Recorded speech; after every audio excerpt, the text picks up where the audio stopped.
A formidable tycoon, respected by countless individuals and dreaded by rivals, watched his vast fortune crumble under explosive allegations linking him to a horrific offense. The proof stacked against him appeared unbeatable. Financial statements, covert communications, and even audio clips all implicated him directly. The press proclaimed his downfall inevitable. The masses branded him a villain, and incarceration seemed unavoidable. Yet, right in the heart of the trial, as all optimism faded, the entrance swung open, and two impoverished young girls, clad in ragged, worn-out garments, entered carrying a stack of papers. No one could fathom their boldness. With shaky tones, they unveiled the facts. The tycoon was blameless, and the actual perpetrator was another individual who had fabricated the incriminating material. In an instant, the situation reversed. Those two girls, possessing so little, emerged as the saviors of the man who had once possessed it all. Prior to diving deeper into this tale, remember to join the channel and give this video a thumbs up. Since if you cease those actions, the platform interprets it as disinterest in such material and halts suggesting compelling narratives like this one. Also, be sure to share in the comments section the location from which you're viewing us. We truly enjoy hearing that. Victor Kane was renowned far and wide for his riches and authority. His identity frequently appeared in publications and broadcasts, consistently associated with triumph and esteem. Individuals regarded him as a model of what perseverance and drive could accomplish. He was a magnate who appeared to own the world, an opulent estate, luxurious vehicles, and access to the most elite gatherings. He earned respect from authorities, acclaim from philanthropic organizations, and was perceived as invincible by his peers. Victor's public persona was meticulously crafted, portraying him as someone profoundly committed to the community and generous with his prosperity toward the underprivileged. However, beneath this glossy facade, concealed within the confines of his extravagant existence, a contrasting truth was gradually emerging. His flawless realm was on the verge of a catastrophe that would upend all he had established. Despite his affluence, the intimidation he evoked in competitors, and the public's reverence, he remained susceptible to personal vulnerabilities. Speculation started to spread. Murmurs in exclusive groups suggested his existence was not as pristine as it seemed. Victor Kane, the esteemed tycoon, was poised to confront a ruinous charge that might shatter his standing indefinitely.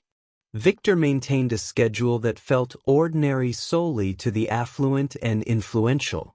Every day was methodically organized, packed with conferences, bargains, and public displays that sustained his reputation.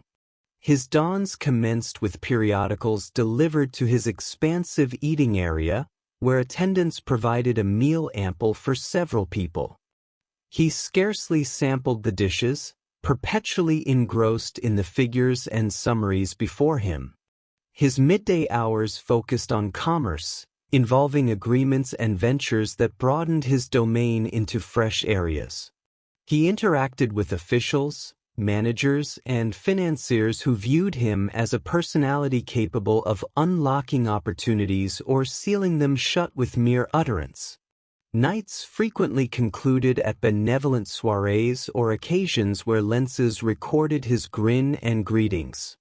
Attendees cheered him, considering him an emblem of benevolence and compassion. Yet, while these elements fortified his image, he concealed much of his authentic self from his admirers. The populace observed one facet of Victor, the one inspiring confidence and respect. But beneath his gaze lay mysteries and obscurities that none were permitted to glimpse. Within his estate, the ambience diverged from what the recordings depicted. The stone surfaces, towering roofs, and lavish adornments projected an aura of flawlessness.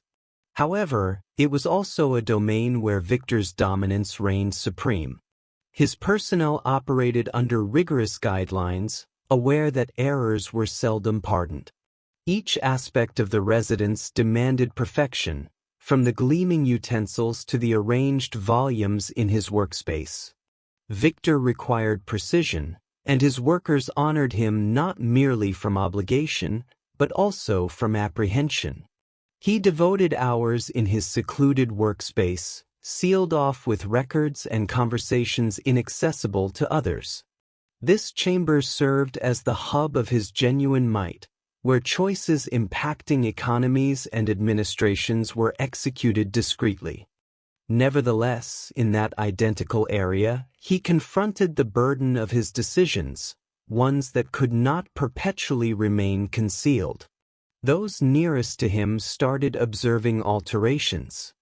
There were indications of strain in his speech, instances when his composed facade faltered, disclosing a man cognizant of peril. Behind the sturdy barriers of the estate, Victor Kane was not merely a symbol of prosperity. He was an individual striving to shield himself from an impending threat. The initial indicators of turmoil surfaced in hushed talks from former collaborators.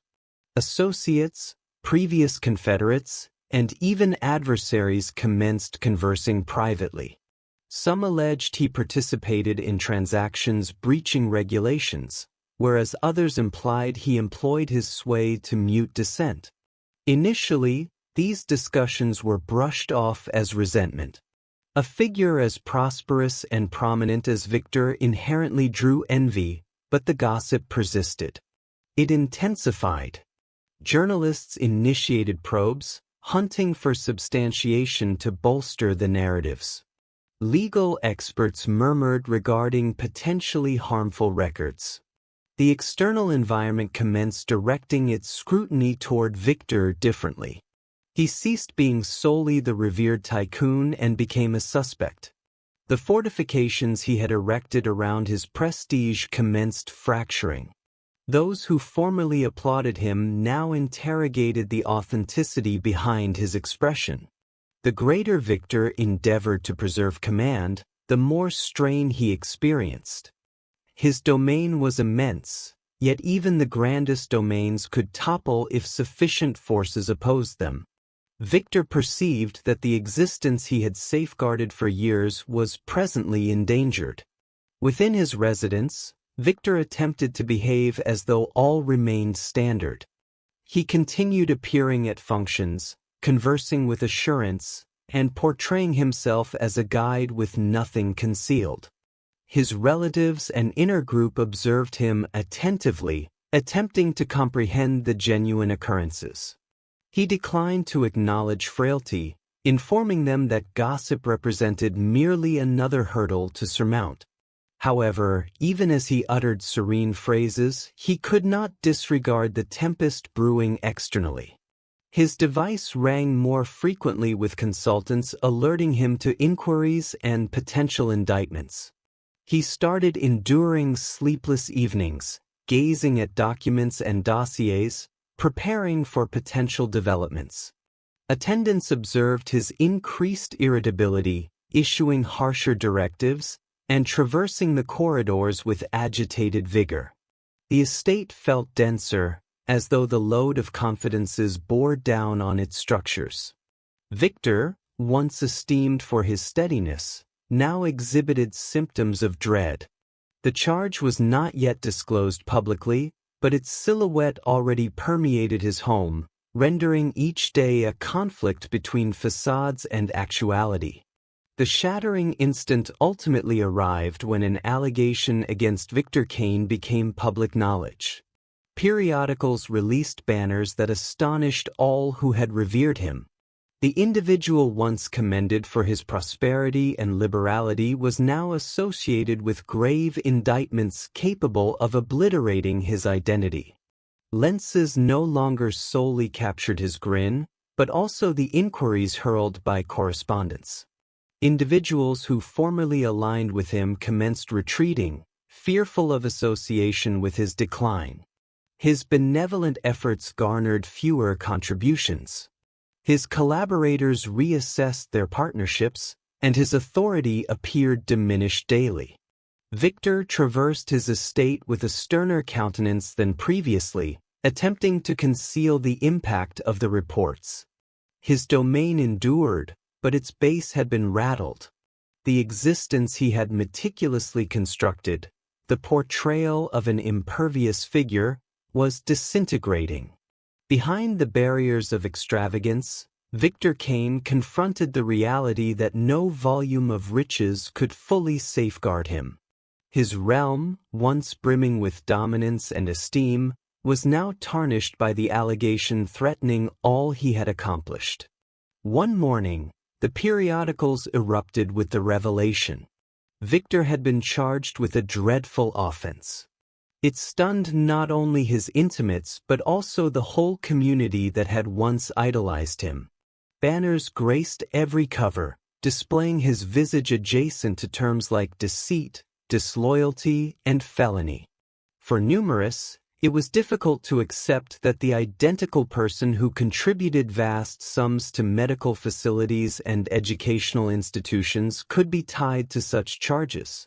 Nevertheless, the substantiation cited by the media appeared to implicate him unequivocally. Correspondence referenced enigmatic records, concealed dealings, and anonymous informants.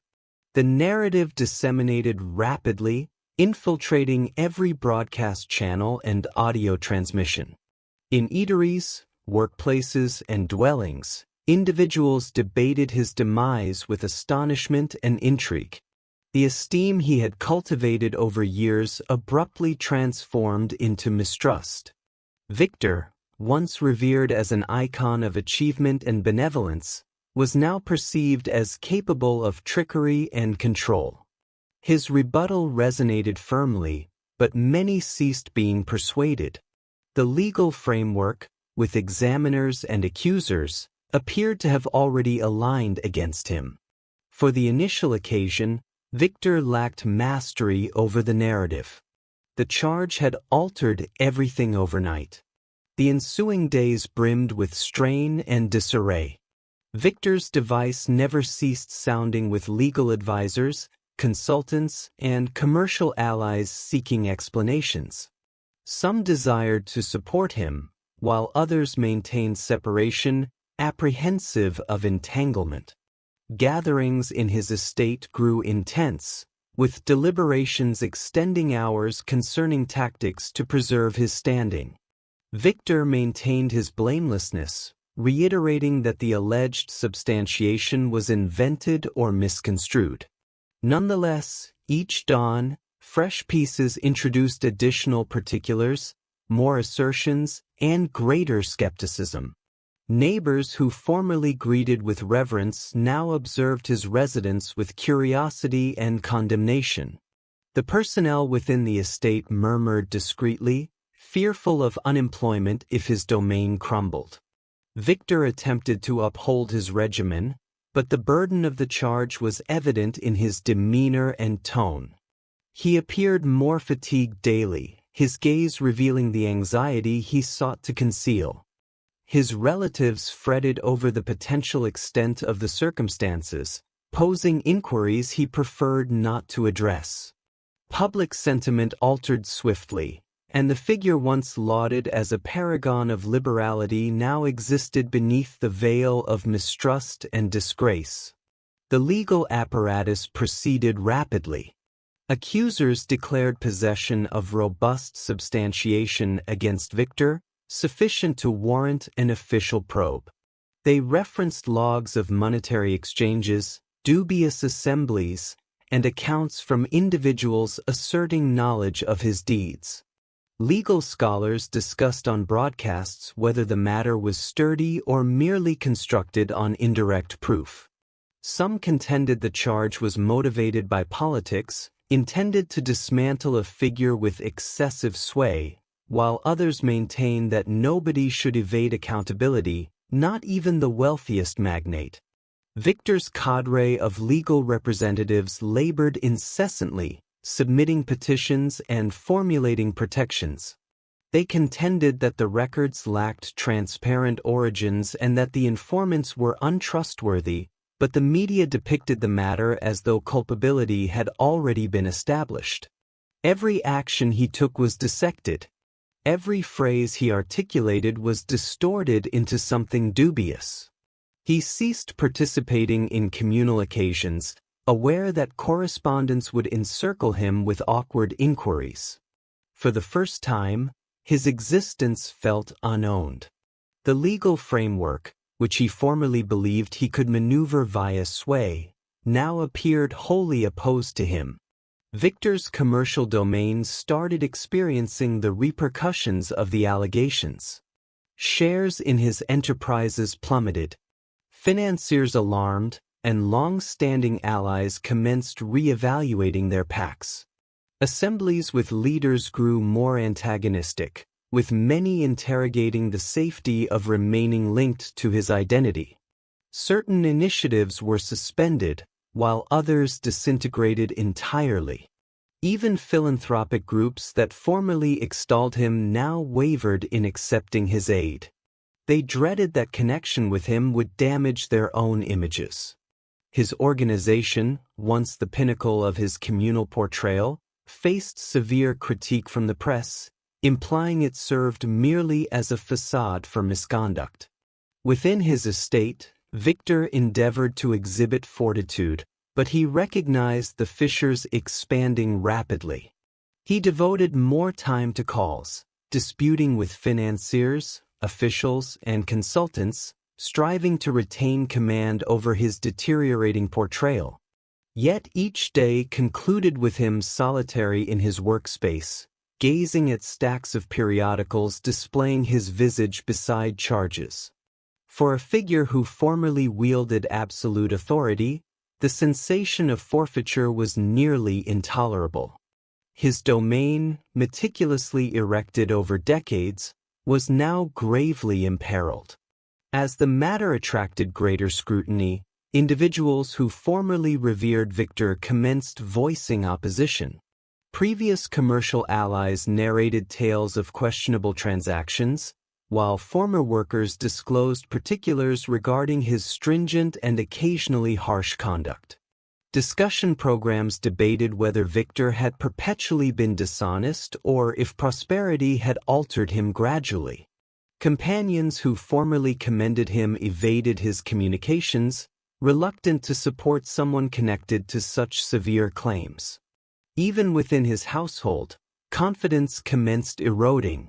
His spouse and offspring supported him publicly, but privately, disputes and uncertainties permeated the atmosphere. They desired to trust his blamelessness, but the substantiation displayed on broadcasts and periodicals rendered it more challenging daily. Victor persisted in refuting everything, occasionally with fury, occasionally with serene terms, but invariably with identical resolve to safeguard himself. He assured his relatives that the facts would emerge, that the charges would be dismantled. Nonetheless, the environment within the estate grew oppressive, brimming with apprehension of future outcomes. Victor felt more secluded than ever, encircled by individuals yet utterly isolated. Despite his continual rebuttals, the legal framework seemed to have already selected an allegiance. Accusers advanced with assurance, asserting they would prosecute Victor regardless of his might. The media handled his culpability as nearly assured, displaying diagrams, chronologies, and hypotheses concerning his alleged offenses. Every action he undertook was depicted as dubious. Every declaration scrutinized as though it constituted an admission. Victor remained resolute before lenses, articulating distinctly that he was blameless and that the charges were fabricated. But even his most potent terms could not eradicate the skepticism now embedded in the public's consciousness. He ceased being merely a tycoon revered for prosperity and sway. He was now an emblem of disloyalty in numerous views. The esteem and intimidation he formerly evoked had been supplanted by mistrust and resentment. The banners that formerly commended his benevolence now portrayed him as a figure corrupted by avarice and aspiration. Victor struggled to preserve his honor, but the actuality was evident. His existence had transformed eternally. The charge had seized command of his narrative, rendering him impotent. Even with the costliest legal representatives protecting him, Victor felt entirely isolated. His legal cadre occupied chambers with their tactics, diagrams, and voluminous folders of substantiation, but none alleviated the sensation in his core. They conversed in specialized terminology, debated petitions, and assured that the matter could be triumphed. But when Victor remained mute, absorbing their assured tones, he recognized they were not the ones enduring beneath the perpetual scrutiny of condemnation. The burden of the charge bore upon him in every facet of his existence, not solely within the tribunal. It trailed him to his dwelling, into every dialogue and across every banner.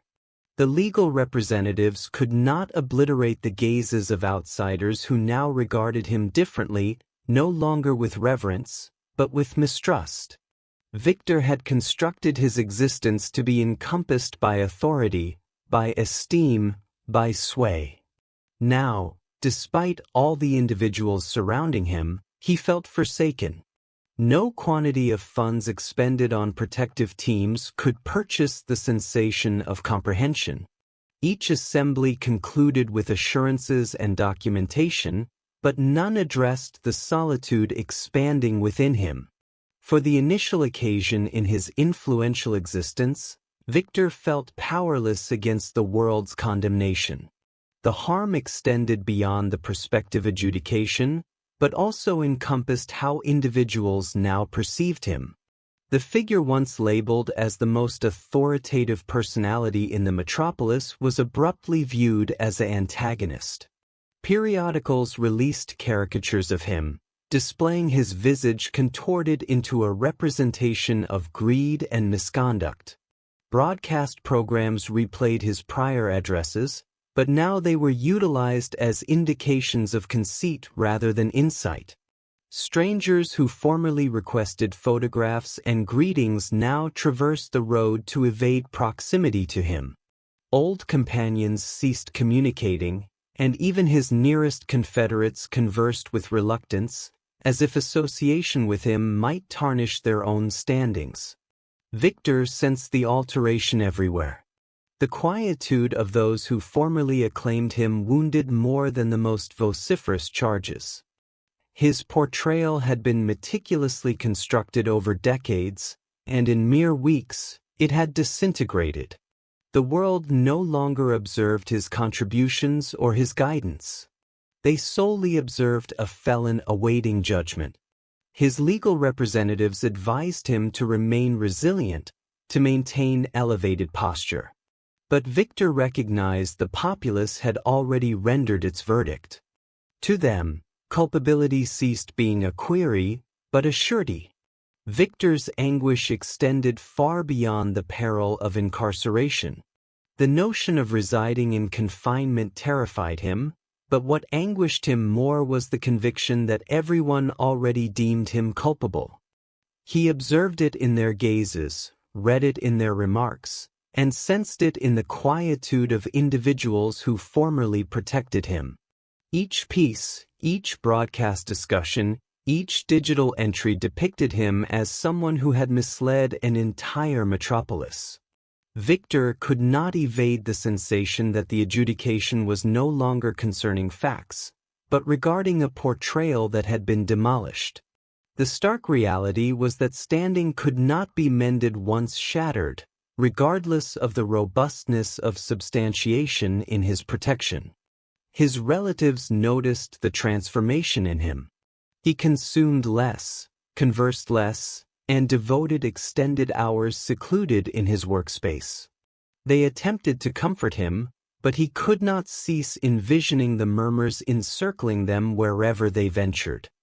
He dreaded not solely for his liberty, but also for the disgrace his offspring would bear due to his identity. This unseen penalty, the condemnation of society, was keener than the menace of a custodial sentence. When Victor entered the tribunal, the quietude was oppressive. He donned his finest attire, shined footwear, and a severe expression, striving to project resilience. Lenses sparked as correspondents yelled queries he disregarded. Inside, the seats were occupied by journalists, detractors, and inquisitive residents who had arrived to witness the demise of a mighty figure. He positioned himself beside his legal representatives, but he experienced no backing. Their attendance was occupational, not intimate. The arbiter arrived, and the processes initiated with official terms, but Victor scarcely registered them. What he perceived most were the countenances staring at him, countenances anticipating verification that the antagonist in the periodicals was positioned before them. Each time his identity was uttered, he sensed the condemnation intensify, not from the regulations, but from the individuals in the chamber. The accusers delivered their introductory remarks with assurance, while his legal representatives contested and responded. Victor stayed mute, his thoughts fixated on one concept. He was already denounced in their views. The adjudication was a performance, and he was the principal performer, with the result already scripted. The solitude within him expanded, more resonant than any contention articulated in the tribunal. The days in the tribunal extended interminably, each heavier than the prior. Informants were summoned, some providing ambiguous declarations, others articulating with certainty that depicted Victor as dishonest. Records were exhibited with emphasized figures and endorsements, fragments of substantiation that might or might not substantiate anything. His legal representatives labored relentlessly to undermine the assertions, interrogating every origin and highlighting discrepancies. But Victor could perceive how insignificant it appeared. The assembly in the tribunal, the populace tracking the matter via the media, they lacked interest in particulars. They desired a narrative of collapse, and he was the central character. He remained mute, absorbing as individuals from his history distorted their terms into charges. Each account resembled a blade, not because it was perpetually accurate, but because it contributed to the heap of mistrust. His mind drifted, recollecting instances when those identical individuals had commended him. Now they articulated with acrimony, eager to detach themselves. Victor maintained his poise, but internally he felt pulverized. The adjudication was less concerning equity and more concerning satisfying the populace's craving for controversy. With each passing day, the barriers of solitude around him grew higher and chillier. Even with the finest legal protection, Victor's isolation never diminished. He returned to his estate each dusk with the identical void he bore in the tribunal. The corridors, once brimming with assurance and pride, now resembled a confinement of their own. His personnel evaded his gaze. Dialogues grew briefer, and mirth no longer resonated through the chambers. At night, Victor remained awake gazing at the roof, replaying the terms of accusers and informants. He contemplated the banners awaiting him the following dawn, already composed in the consciousness of correspondence. No matter how vigorously his legal representatives battled, the authentic adjudication had already occurred in public sentiment. The figure who formerly molded the metropolis's future was now molded by their condemnation. He comprehended that confinement was merely one potential result. The greater penalty was the assurance that his identity would eternally be associated with culpability.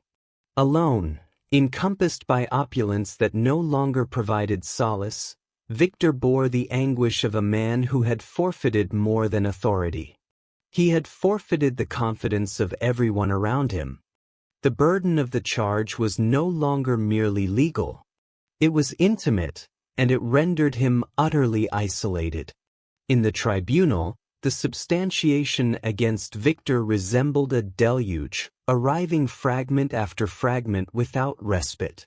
The accusers arrived equipped with containers of records, each packed with sheets bearing figures, pacts, and endorsements that appeared harmful. They distributed them for the arbiter and panel to observe, indicating particulars as if each sheet bore irrefutable confirmation of culpability. Alongside the sheets came images projected on large displays connecting Victor to assemblies, exchanges, and individuals he asserted no associations with. Informants were summoned, each contributing their interpretation of occurrences, some assured, others tentative, but all nourishing the identical account that Victor was the nucleus of misconduct. His legal representatives attempted to contend against every aspect, interrogating the legitimacy of the sheets and the dependability of the images, but their tones frequently appeared overwhelmed by the mass of the content. For every rebuttal they presented, the accusers introduced another fragment of substantiation. Victor positioned himself rigidly, his countenance tense, aware that the chamber around him was being saturated with visuals and terms designed to obliterate him. The adjudication had merely commenced, but it already resembled standing beneath an insurmountable peak. Each fresh account added another stratum of complexity for his protection. Former commercial allies ascended the platform, discussing shadowy transactions and unexplained funds that had traversed Victor's enterprises. Workers described confidential assemblies and communications where directives were issued that now appeared dubious. Even individuals who formerly articulated kindly about him transformed their terms into charges, whether from dread, devotion to equity, or individual benefit. Victor's legal representatives battled to discredit them, indicating discrepancies, reminding the panel that recollection can err and that intentions can be warped. Still, the cadence of the accusation was unyielding.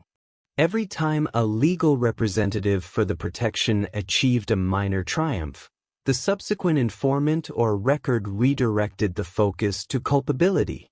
The arbiter permitted the progression of substantiation, maintaining discipline as effectively as feasible, but the ambience in the tribunal was electrified with expectancy. The populace seated behind, including correspondents and inquisitive spectators, absorbed eagerly, craving every particular that affirmed the narrative they already accepted. Victor's identity, once linked to authority and reverence, now resounded in the chamber as the emblem of disloyalty. He could sense the barriers of sentiment enclosing him, with the protection scarcely able to match the tempest. The images were perhaps the severest impact. They were displayed sequentially, illustrating Victor at sites and assemblies that aroused mistrust. Some were distinct and straightforward, showing him with recognized symbols of misconduct. Others were ambiguous, but the accusation utilized them adeptly, implying links where perhaps none genuinely existed.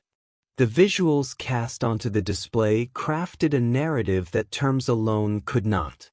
The panel inclined forward, the populace murmured, and correspondents jotted notes for the following day's banners.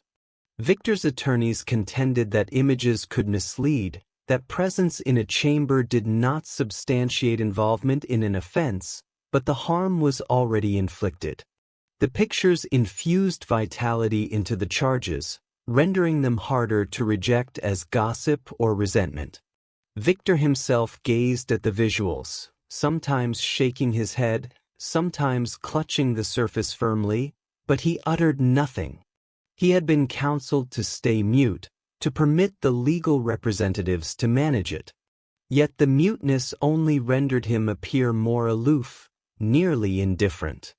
For the populace, these visuals were the affirmation they yearned for. To them, every image was another fastener in the enclosure of his standing. Informant after informant was summoned, their tones saturating the tribunal with narratives that bound Victor to misconduct, deception, and disloyalty. Some narratives were indistinct, deficient in particulars, but others arrived with exact descriptions of dates, quantities, and dialogues.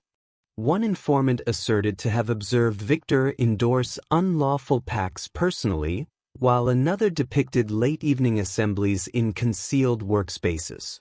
The protection contested repeatedly, attempting to dismantle the reliability of each declaration, but the arbiter allowed most to endure.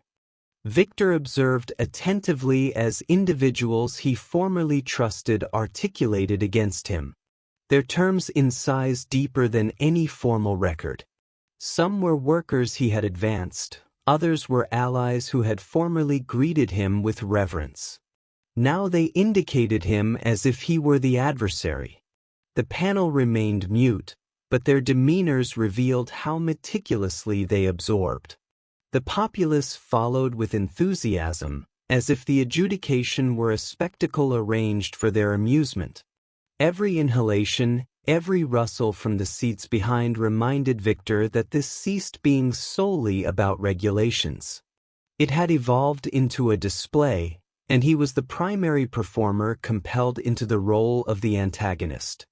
The protection persisted in battling, presenting counterarguments, alternative clarifications, and specialist informants to diminish the accusations' assertions. They emphasized mistakes in the records, interrogated the sequence of possession for specific fragments of substantiation, and contended that the charges lacked concrete confirmation. They reminded the panel that appearances could deceive and that no one should be condemned solely by gossip or connections. Yet, despite their endeavors, the impetus appeared to stay with the accusation. Each time they evoked doubt, another fragment of substantiation arrived to pulverize it. The legal representatives articulated passionately, elevating their tones, demonstrating their expertise in regulations. But Victor could observe that the spectators behind them remained unconvinced. They were not merely absorbing facts. They were devouring a narrative, and the narrative depicted him as culpable. His team assured him that the facts would emerge. But Victor could perceive the facts mattered less than perception. For the individuals observing, every contention in his favor resonated feeble compared to the accumulation of charges. The equilibrium of authority in the tribunal inclined away from him, and his prosperity could not purchase the confidence he had already forfeited. For the populace, the adjudication was not about impartiality, but about spectacle. They arrived daily to observe his decline as if it were diversion. Correspondents saturated the periodicals and broadcasts with sensational banners, handling each fragment of substantiation as a disclosure. Throngs outside the tribunal hall clamored for equity, bearing placards with his identity and terms like dishonest and culpable. Inside, every response was amplified, every murmur nourishing the sense of theater. Victor felt like a figure ensnared in a theatrical production with no mastery over the script. His legal representatives continued laboring, but even they appeared exhausted, cognizant that the conflict was ascending. He surveyed the tribunal and saw no compassion, no impartial countenances. Everyone appeared eager to witness him demolished. The arbiter stayed resolute and unbiased, but even his jurisdiction could not halt the populace's craving for controversy. Victor, once the most esteemed personality in the metropolis, was now diminished to an object of collective fury and intrigue. Each day of the adjudication propelled him deeper into seclusion, demonstrating that he was no longer perceived as human, but as a toppled colossus. For the populace, his decline had become their diversion, their display. Soon, dubious financial logs emerged, displaying exchanges connected to Victor that he vowed he had never encountered. The accusation exhibited them assuredly, indicating dates, quantities, and endorsements that seemed impossible to refute. Sheet after sheet was presented to the panel, each implying that Victor had transferred funds through concealed profiles to finance unlawful pursuits. Victor sat astonished, murmuring to his legal representatives that he lacked awareness of those profiles, insisting that someone must have counterfeited them. His legal representatives attempted to clarify that records could be altered, that endorsements could be falsified, but the effect of observing figures in monochrome was difficult to erase from the consciousness of those observing. The panel examined the sheets meticulously, and the populace in the gallery murmured with curiosity. For many, this appeared as the ultimate confirmation. Victor shook his head, but the sentiment in the chamber was evident. The substantiation bore more weight than his rebuttal. Even before he could reply, more sheets were advanced. It resembled a torrent of charges, each more potent than the prior. What he viewed as deceptions and inventions appeared to others as indisputable facts. The financial logs were merely the commencement of his ordeal. Next arrived the communications, presented as reproduced dialogues between Victor and individuals linked to misconduct. The accusation recited them vocally, line by line, permitting the terms to resound in the tribunal. They discussed transactions, inducements, and directives that depicted Victor as the architect behind illicit plans. The spectators absorbed closely, some even inhaling sharply at the content. Victor tightened his hands, refuting every term. He informed his legal representatives quietly that he never composed those communications, that his device had been compromised, or that someone had utilized his identity to fabricate the dialogues.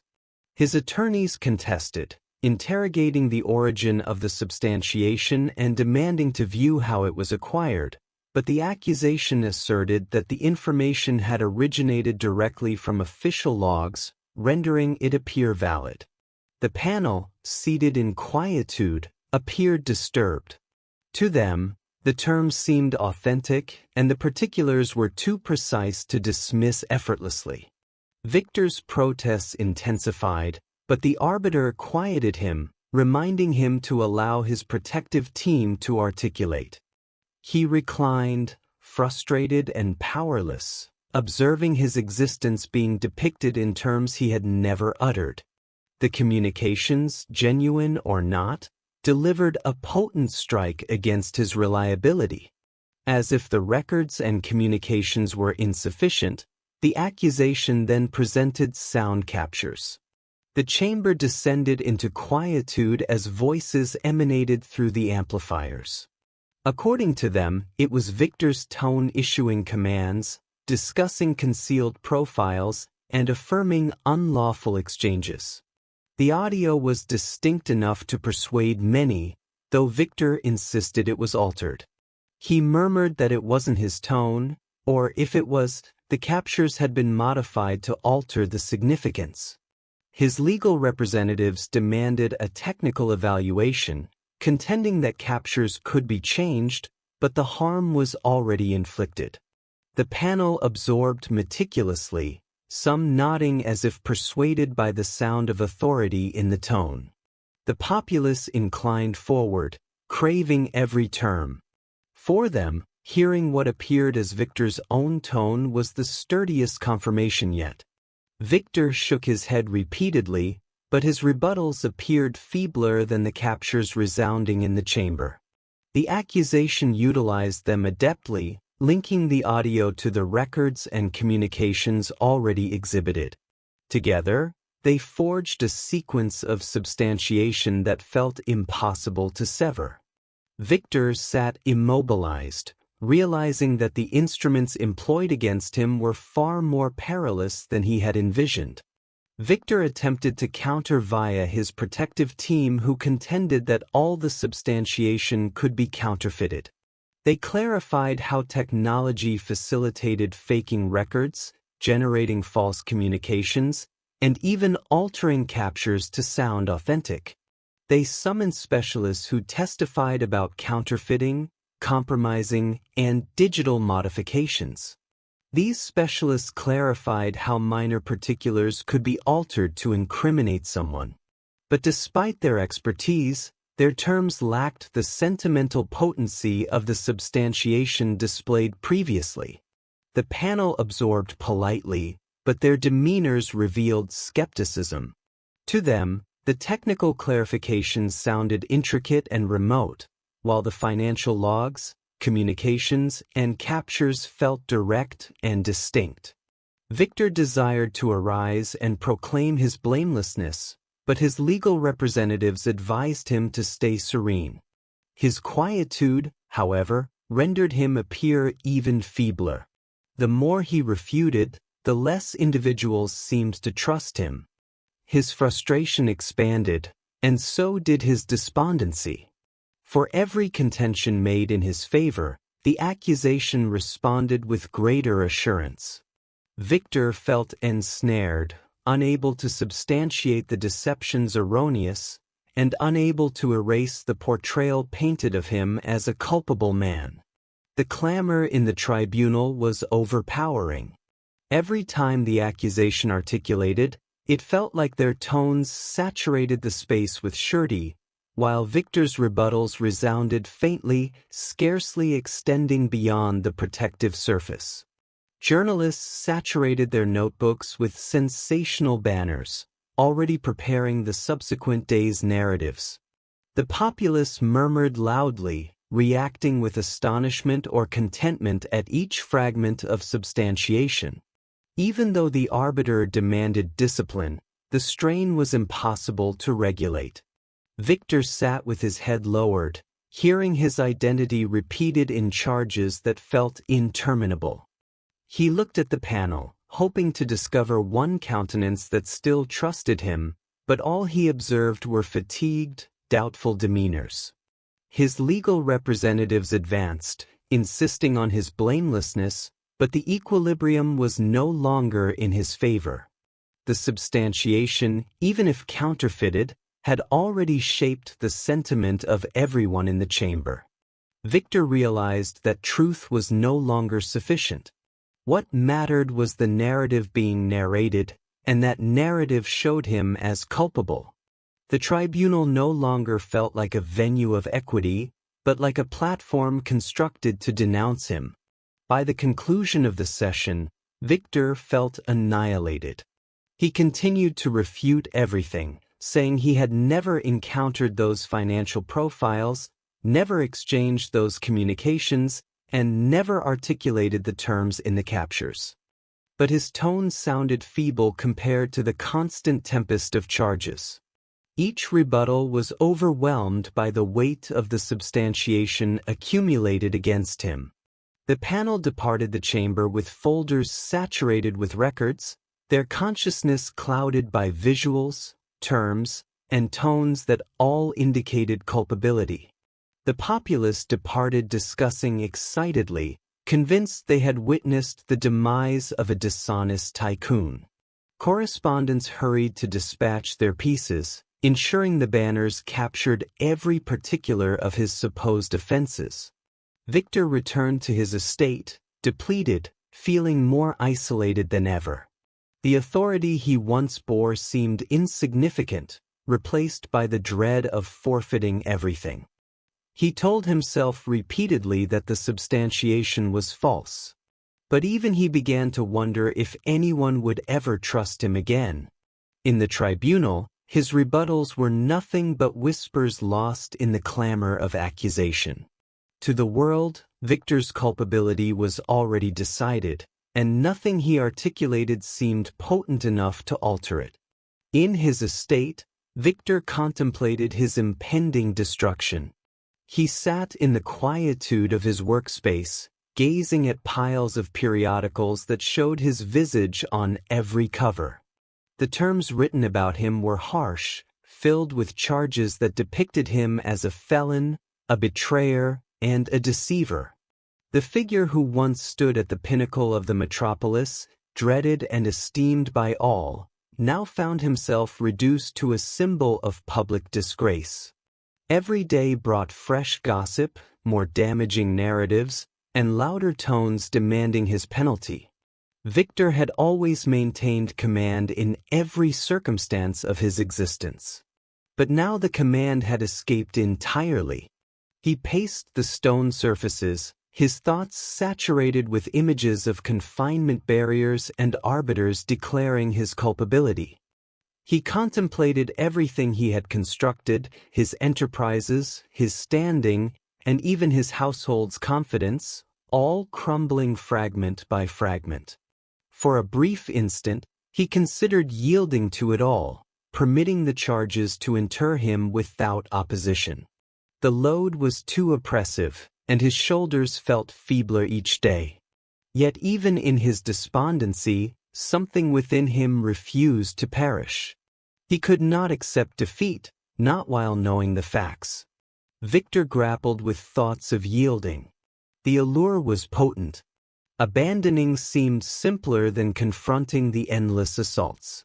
His legal representatives urged him to prepare for the worst, and the media had already declared him culpable in their banners. He could vanish discreetly, perhaps negotiate an agreement, or withdraw into quietude while the tempest raged. The concept of halting the struggle was almost consoling, but deep inside a stronger tone resisted. He recollected the years devoted to building his domain, the struggles he had surmounted, and the foes he had already vanquished previously. He thought of the youthful figure he had once been, propelled by aspiration and resolve, someone who never accepted failure. That recollection reminded him of his true identity. Victor told himself that yielding now would mean permitting deceptions to define his heritage forever. Even if the world despised him, even if his identity was dragged through the mire, he could not let falsehoods erase the truth. His despondency slowly transformed into fury, and his fury fueled resolve. Yielding was no longer an option. He decided he would confront the struggle directly. The nights in the estate became extended and uneasy. Victor scarcely slumbered, lying awake as thoughts raced through his consciousness. He replayed the charges, the substantiation, the looks of the panel, and the murmurs of the throng. Each particular tormented him, but also honed his determination. During the day, he prepared tirelessly with his legal representatives, interrogating every fragment of substantiation and searching for fissures in the accusations matter. His personnel moved quietly through the corridors, avoiding him, sensing the strain that hung in the atmosphere. Victor scarcely noticed them.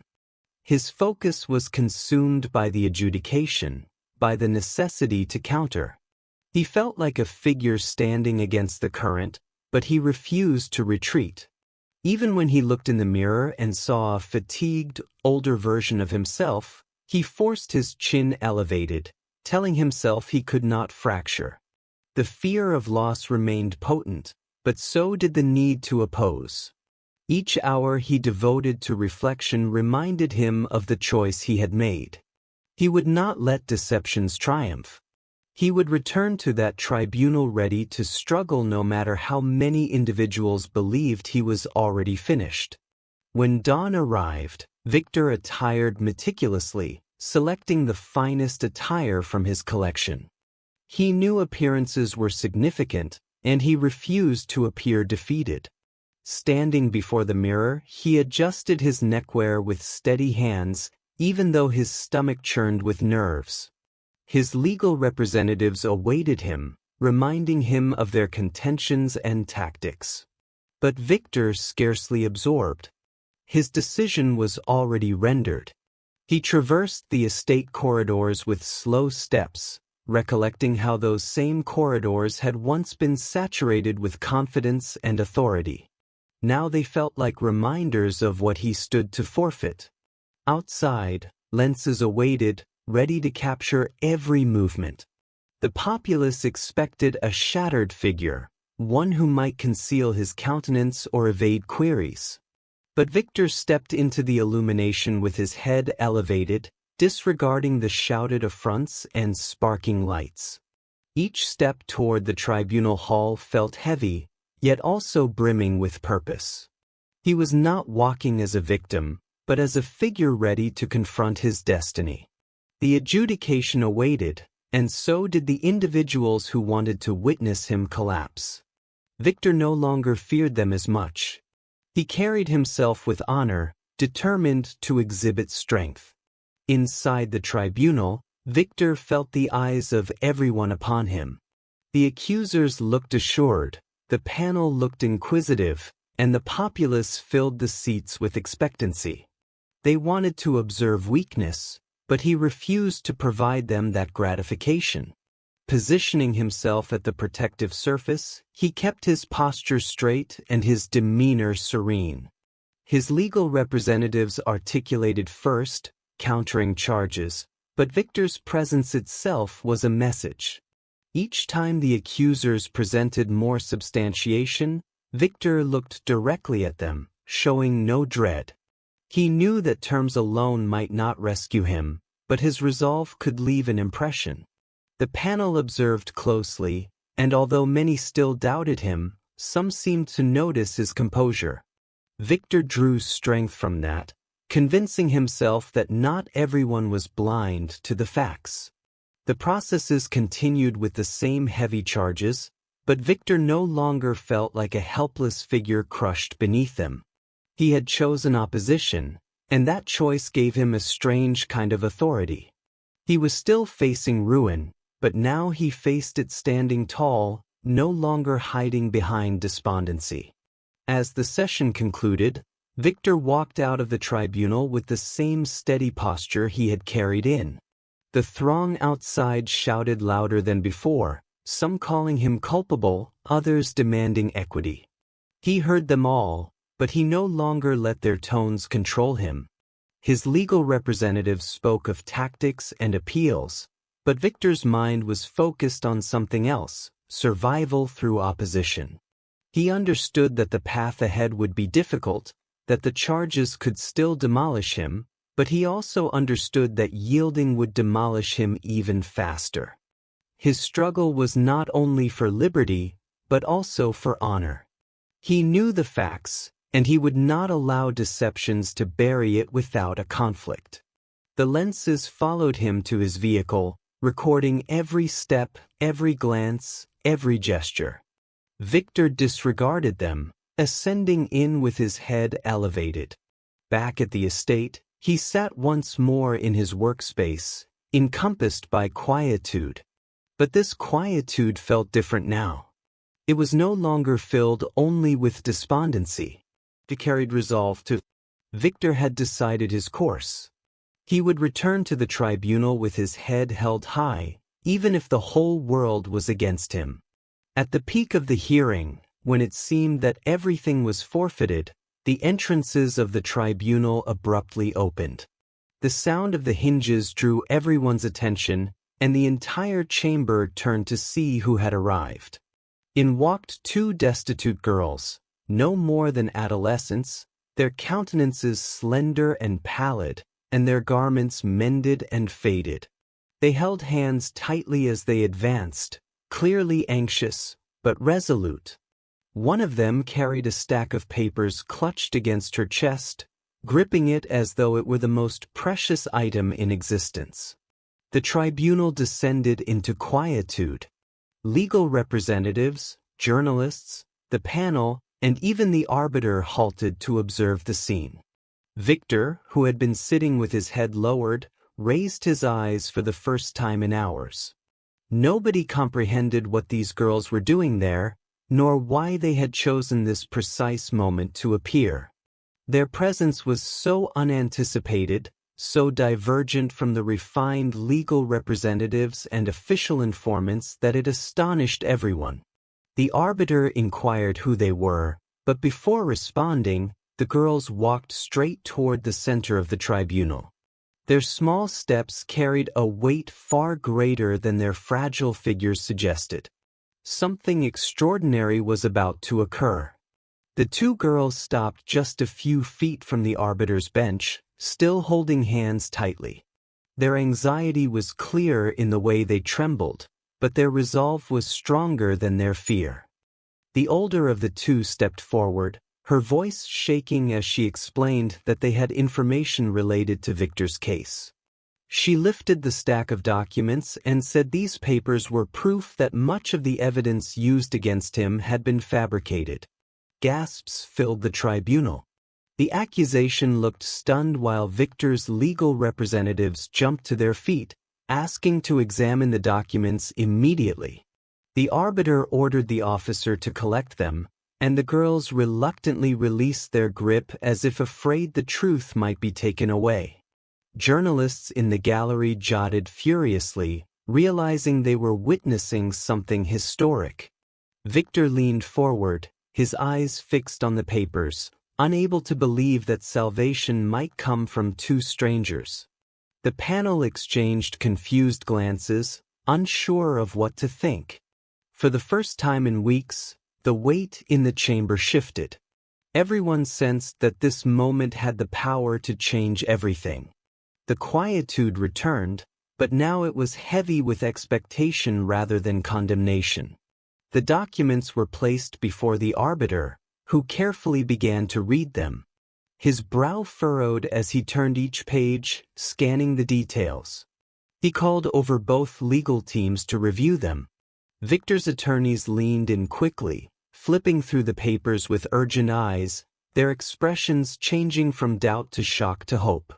The accusation tried to dismiss the documents as irrelevant, but the protection pointed out clear evidence within them, mismatched endorsements, altered dates, and proof of manipulation in the supposed incriminating logs.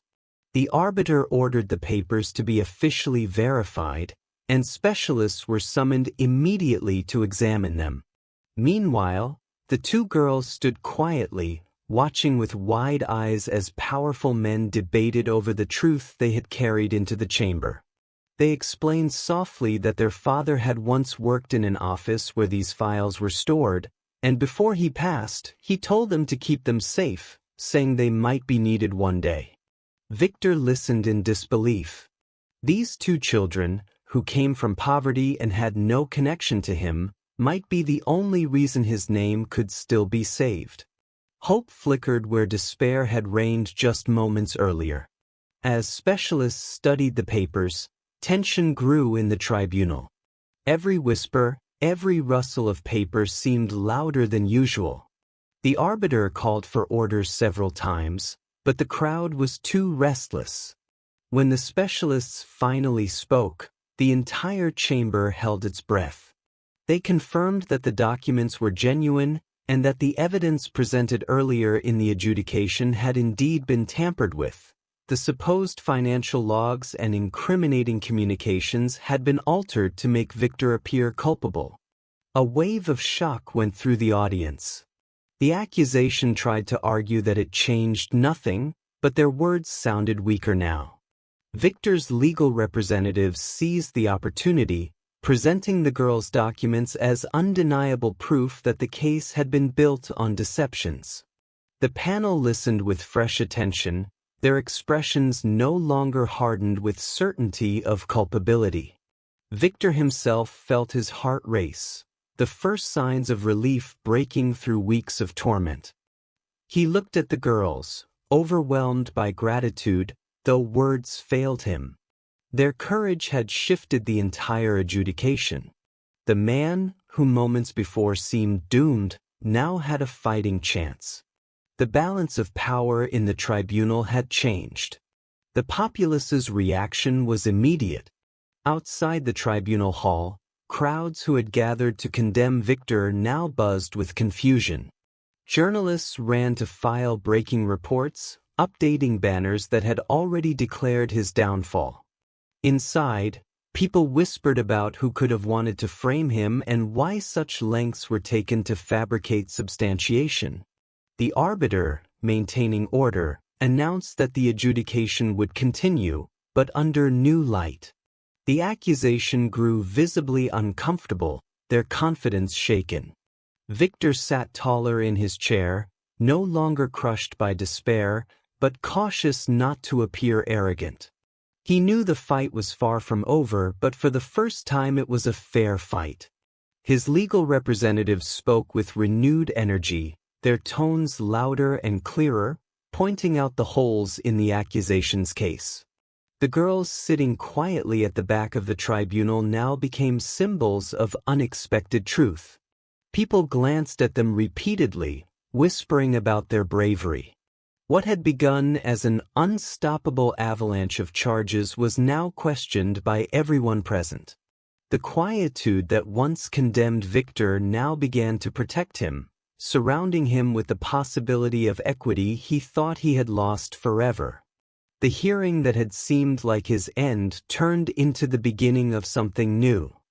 Victor understood that this sudden twist did not guarantee his liberty, but it gave him the strength to keep resisting. The arbiter ordered further investigation into the origin of the falsified substantiation, promising that those responsible would be pursued. The accusation, once dominant, now seemed defensive, struggling to hold their ground. The panel watched everything with new eyes. No longer convinced by the narrative they had been told, Victor kept his composure, his head high, determined to face what came next with courage. He thought of how close he had come to yielding, and how 2 destitute girls had changed his entire destiny with their courage and honesty. Their simple garments and nervous steps had carried more power than all the wealth and influence in the chamber. The tribunal, once filled with certainty of culpability, was now filled with uncertainty, questions, and hope. As the session closed, everyone knew the adjudication would never be the same again. At the peak of the hearing, when it seemed that everything was lost, the entrances of the tribunal had opened and everything had changed. The girls, with rare courage for their age, declared that Victor was not culpable. Their tones trembled at first, but they stood firm, looking directly at the arbiter as they explained what they had witnessed. The tribunal grew silent again, with every eye fixed on these 2 young figures who dared to challenge the powerful forces arrayed against Victor. They said they had seen men working late at night in an office, deliberately changing papers, altering endorsements, and hiding files that could prove Victor's blamelessness. They explained how they had kept the documents safe because they knew something was wrong. Their words were simple but clear, without the polished language of legal representatives or officials. And that made them even more convincing.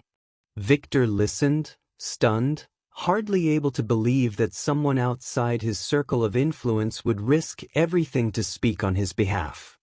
The accusation immediately objected, claiming the girls were confused or manipulated, but the look on the panel's faces suggested otherwise. The arbiter, maintaining order, told the court that their testimony would be taken seriously. In that moment, Victor felt a spark of hope.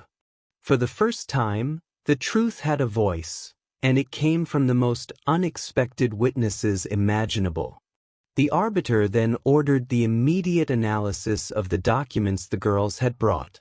Officers carried the stack to the front, and specialists were called into the tribunal to review them on the spot. The atmosphere became tense, with both the protection and accusation gathered around the papers waiting for confirmation. The specialists worked carefully, examining endorsements, checking dates, and comparing the files with those already submitted as substantiation. Every minute felt like an hour as the tribunal held its collective breath. Journalists scribbled quickly, sensing history unfolding. When the specialists finally spoke, they confirmed what the girls had claimed. Several of the original documents in the case had been manipulated. Pages had been switched, endorsements forged, and numbers altered to create the appearance of culpability. The panel reacted with visible surprise, and murmurs filled the chamber. The protective attorneys seized the moment, arguing passionately that this proved Victor had been framed. The accusation, visibly shaken, tried to downplay the findings, but their confidence was fading. Victor sat taller, the hope inside him growing stronger. The truth was no longer buried.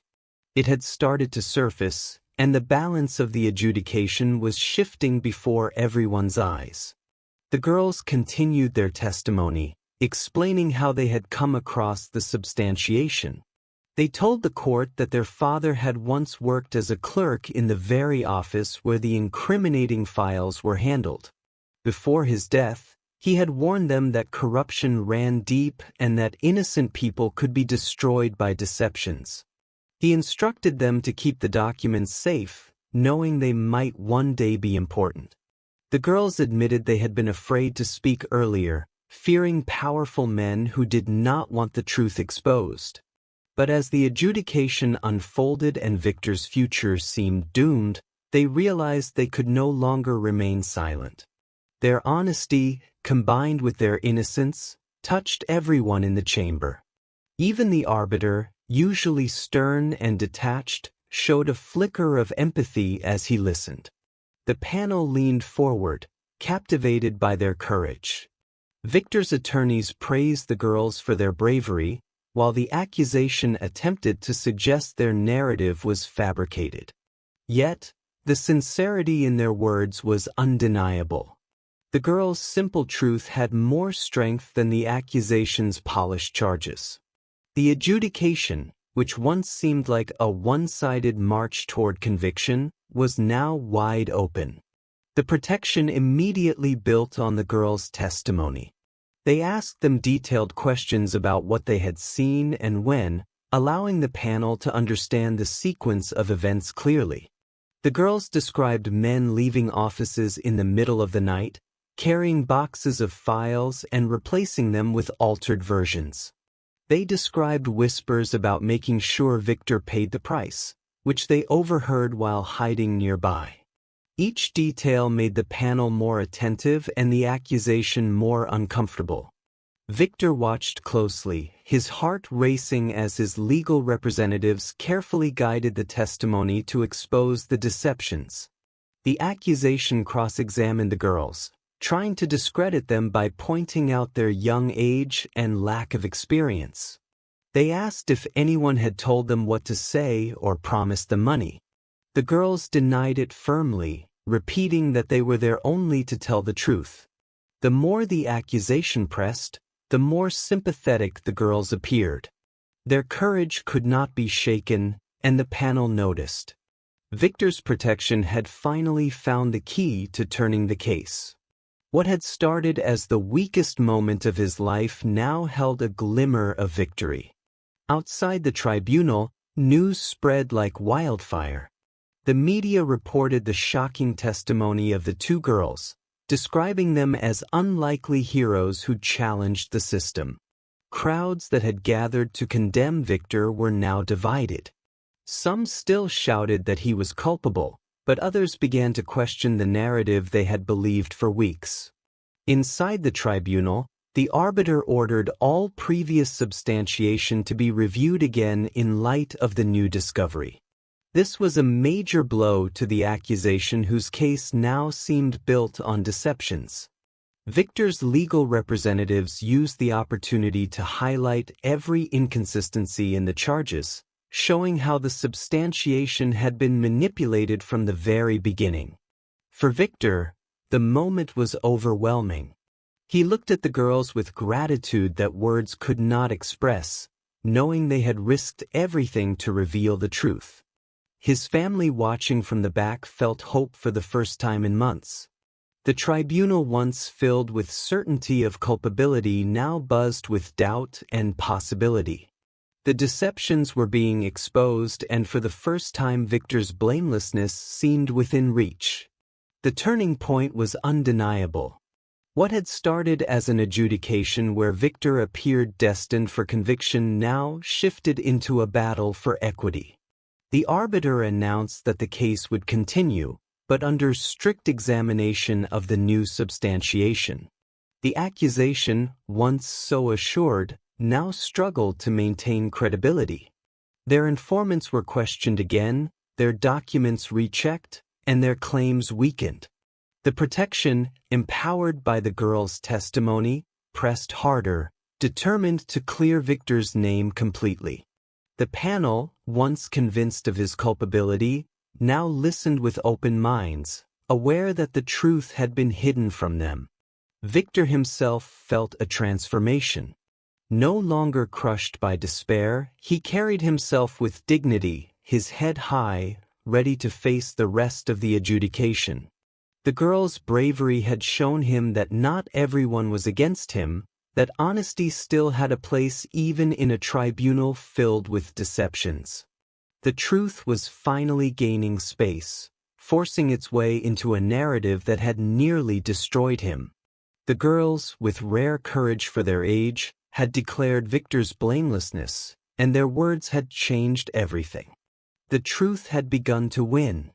The documents revealed that the true person responsible for the offense was none other than Victor's own legal advisor. The tribunal was thrown into shock as the arbiter read aloud the findings. What had been thought of as undeniable proof of Victor's culpability now pointed directly to her. She had fabricated documents, altered endorsements, and planted false substantiation to frame her own client. The revelation was so powerful that silence fell across the chamber for several moments. Journalists stopped writing. The panel exchanged bewildered glances, and even the accusers seemed stunned. Informants were called immediately to confirm the connection, and several admitted they had seen her working secretly with files and arranging meetings with people who had an interest in Victor's downfall. Victor himself sat frozen, unable to process that the person he had trusted most in his protection had betrayed him in the most devastating way. His family stared in disbelief, realizing that all the months of suffering had been carefully orchestrated by someone who should have been his shield. The protection surface, once full of papers and contentions, now seemed like a stage for betrayal. The atmosphere in the tribunal had shifted completely. What had looked like the end of Victor's life was suddenly turning into the collapse of someone else's. As the charges against her grew, the legal advisor tried to defend herself. She claimed the documents were taken out of context, that the testimonies were deceptions, and that Victor's enemies had orchestrated everything to discredit her. But the substantiation was overwhelming. Financial transfers showed large amounts of money moved secretly to accounts under her control. Communications linked her to individuals who had testified against Victor, showing she had directed their words. Audio captures revealed her giving instructions about what to say and how to present the false substantiation. The specialists confirmed the papers were indeed forged by her hand. The panel listened carefully, their expressions filled with disgust and disbelief. The arbiter demanded explanations, but every word she spoke only made her culpability more obvious. Victor's legal representatives, those not involved in the plot, distanced themselves immediately, shocked that one of their own had caused such destruction. The populace gasped and whispered loudly, realizing the scale of the conspiracy. Journalists scribbled furiously, already preparing banners that would tell the world of the treachery inside the tribunal. The woman who once appeared assured and untouchable now looked cornered, her deceptions crumbling around her. Testimonies continued, confirming her deep involvement. Several people stepped forward, saying they had worked under her orders to manipulate the case. A clerk explained how she had demanded access to certain files and replaced original documents with false ones. Another informant revealed that she had bribed them to keep quiet about suspicious activity. Even one of her close assistants admitted she had spoken openly about wanting to see Victor destroyed. Each statement left the tribunal buzzing, adding more weight to the growing mountain of substantiation. Victor sat quietly, still struggling with disbelief, but also beginning to feel relief. For the first time, it was clear to everyone that he had been the victim of a carefully planned attack. The arbiter listened attentively, making notes, his expression stern. The accusers had no choice but to accept that their main source of substantiation had been compromised. Victor's humiliation, his suffering, his destroyed standing, it all traced back to the woman who should have fought hardest for his liberty. The betrayal stung, but the truth was finally out in the open. The conspiracy that nearly ruined him was collapsing in front of everyone's eyes. When the arbiter asked the legal advisor directly if she had anything to say, she broke down. Her assured tone vanished, replaced by panic. She tried to argue that she had been forced into it, that powerful figures had pressured her to take part in the conspiracy. She shouted that she was not the only one culpable, that others were hiding behind her actions, but her excuses were met with silence and doubt. The panel no longer listened with patience, and the arbiter remained firm, demanding order. The substantiation showed her endorsement on forged contracts, her fingerprints on altered files, and her voice in captures. It was impossible to deny. The officers moved closer, sensing the inevitable outcome. Victor, who had been treated as a felon for so long, now watched the true felon collapse under the weight of undeniable proof. The legal advisor's desperation grew, her words more chaotic, but nothing could undo the facts laid out before the court. She realized, perhaps for the first time, that her authority was gone. What she had built with deception and manipulation was destroyed in a single day. The tribunal, once a place where Victor faced ruin, was now the place where she faced her downfall. Finally, the arbiter ordered her immediate arrest. The officers stepped forward, restraints in hand, and placed them on her wrists as the entire tribunal watched in silence. The woman who had once walked into the tribunal with assurance and authority was now led away in disgrace. Journalists rushed to capture every detail, their lenses flashing as the scandal spread beyond the walls of the tribunal hall. The populace, once convinced of Victor's culpability, now saw him as a man wronged by the very system meant to protect him. His family cried quietly, overwhelmed by the sudden shift from despair to vindication. Victor himself remained still, processing the moment, relief mixed with anger inside him. But above all, there was a deep sense of equity finally being served. The accuser's case had collapsed, and the tribunal no longer saw Victor as the enemy. Instead, all eyes were on the disgraced legal advisor, whose betrayal had caused so much destruction. The balance of the adjudication had turned completely, and the truth had finally surfaced. Victor's silence spoke louder than words. He was no longer the accused antagonist, but the victim of a conspiracy. As the legal advisor was escorted out, whispers filled the chamber. The panel looked shaken, realizing how close they had come to condemning an innocent man. The arbiter called for order, reminding everyone that the adjudication was not yet finished. But the atmosphere had completely changed. Victor's standing, though scarred, began to recover in the eyes of the populace. The periodicals that once called him dishonest would now have to write about his vindication. Outside the tribunal hall, crowds who had gathered to insult him now shouted against the legal advisor, demanding punishment for her offenses. Victor's legal representatives assured him that with this revelation, his acquittal was almost certain. Victor, however, sat quietly, thinking of everything he had endured, the shame, the fear, the solitude. He realized that even if his blamelessness was proven, he would never be the same man again. The conspiracy had changed him forever.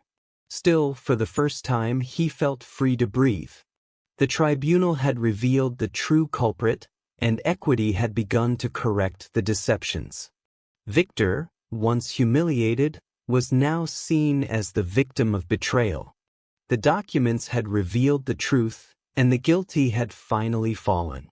The arbiter declared Victor innocent and closed the case.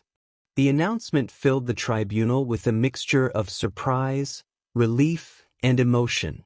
For weeks, Victor had sat in that same chamber under heavy charges, seen as culpable by nearly everyone. Now, the same people who once judged him harshly watched as the truth was finally spoken. Journalists scribbled frantically, rushing to capture the words that would change the banners completely. Victor sat still, trying to process what had just happened. His legal representatives shook his hand with satisfaction, but his expression was calm, almost distant. He did not raise his fists in victory or shout in celebration. Instead, he let the reality sink in slowly. The ordeal was over. The arbiter's words meant that the deceptions had been defeated, the conspiracy uncovered, and his name cleared. Outside the tribunal hall, crowds began to shift in tone. No longer shouting insults, but murmuring in awe. Victor had gone from the metropolis's most hated figure to a man declared blameless before the law. It was a dramatic change, but he felt no desire to celebrate loudly. For him, it was not about applause or revenge. It was about the simple, heavy relief of finally being free. Public sentiment shifted faster than anyone expected. Just days earlier, Victor's visage on the news represented misconduct, conceit, and disloyalty. Now, the same news outlets described him as a man who had endured injustice and survived. Commentators praised his strength, talking about how he had faced humiliation but refused to give up. Digital platforms filled with messages of support, with people writing that he had become a symbol of resistance and resilience. Some even called him a hero for standing tall while the entire world seemed determined to destroy him. Yet Victor did not let these new praises affect him. He knew that the same crowd that now celebrated him had once shouted for his punishment without hesitation. He had learned not to rely on the applause of the masses, which changed as quickly as the banners. Still, he understood the impact of the shift. His enterprises began to recover.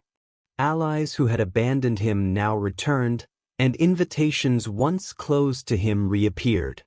Society had given him back the status he had lost. But Victor's heart was not focused on regaining fame. He had lived enough to know that authority and standing could vanish in an instant.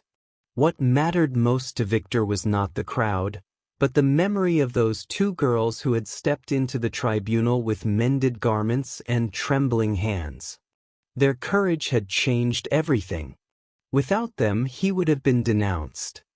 They carried the truth when nobody else dared, and their honesty had cut through the deceptions that powerful people had built against him. Victor thought often about the moment they walked through the entrances, holding those papers that carried his salvation. He knew they had no reason to help him.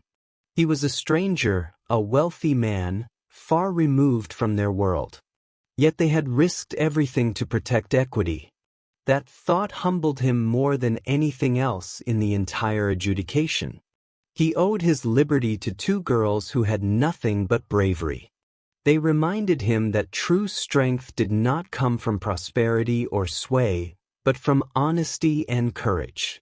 Even as periodicals called him a symbol of survival. He knew the real heroes were those children who had stood in front of the entire tribunal and spoken the truth without fear. Victor often reflected on how easily his life could have ended in disgrace. If the girls had stayed silent, if the documents had never been revealed, he would have been declared culpable and remembered as a felon. The thought made him shiver even in moments of relief. He realized how fragile standing could be, how quickly deceptions could destroy years of work. This lesson stayed with him, shaping the way he looked at the world. For so long he had believed authority meant control, that his wealth and influence could protect him. But the adjudication showed him otherwise. His fortune had not saved him, and his sway had not shielded him. Instead, it was two destitute children who had brought him equity. That reality humbled him deeply. He no longer cared about rebuilding the image of an untouchable tycoon. What mattered now was to honor the truth that had saved him. He promised himself never to forget the countenances of the girls who had walked into that tribunal and given him back his life when everything seemed lost. Though Victor was free, he did not seek revenge against those who had betrayed him. His former legal advisor was in confinement, exposed as the one behind the conspiracy. Others who had turned against him were now trying to apologize, sending letters and requests to meet. Victor ignored most of them. He had no interest in revenge or in pretending friendships could be restored. What he wanted was peace. He focused on repairing his family life, spending time with his children, and rebuilding trust that had been shaken during the darkest months. His family had stood by him through whispers and humiliation, and he knew he owed them more than he had given before. Victor also began quietly supporting causes that helped destitute children, not through large public contributions like before, but through private actions. He wanted to honor the girls by helping others like them. It was not about publicity or gaining admiration. It was about remembering the lesson they had taught him.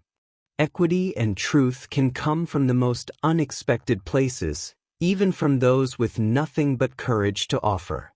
That lesson became his new guiding principle. The arbiter declared Victor innocent and ended the adjudication. The tribunal emptied slowly with people still whispering about the dramatic turn of events. Victor walked out with his head held high, not as a man chasing glory, but as someone who had endured and survived. The populace now saw him as a symbol of resilience. But inside he knew the real heroes were not himself or his legal representatives. It was the two girls who had risked everything. Their small gesture had changed his destiny and transformed his life forever. He thought of how the world often ignored the poor and voiceless. Yet in his darkest hour, it was exactly from them that the truth had come. As he left the tribunal hall, lenses flashed and journalists shouted questions. But he kept walking silently, carrying with him the memory of those girls. Fame, authority, and forgiveness from the crowd no longer mattered. What stayed with him was the knowledge that courage and honesty could appear in the most unexpected places. They had transformed his narrative and shown that equity could rise even when hope seemed gone. The arbiter's words of blamelessness marked the end of one battle and the beginning of a new life for Victor. Finally, we've reached the end of this narrative. I'm extremely happy that you've made it this far. Thank you very much for watching. Comment below what you thought and what was the best or worst part. Don't forget to subscribe. Until next time.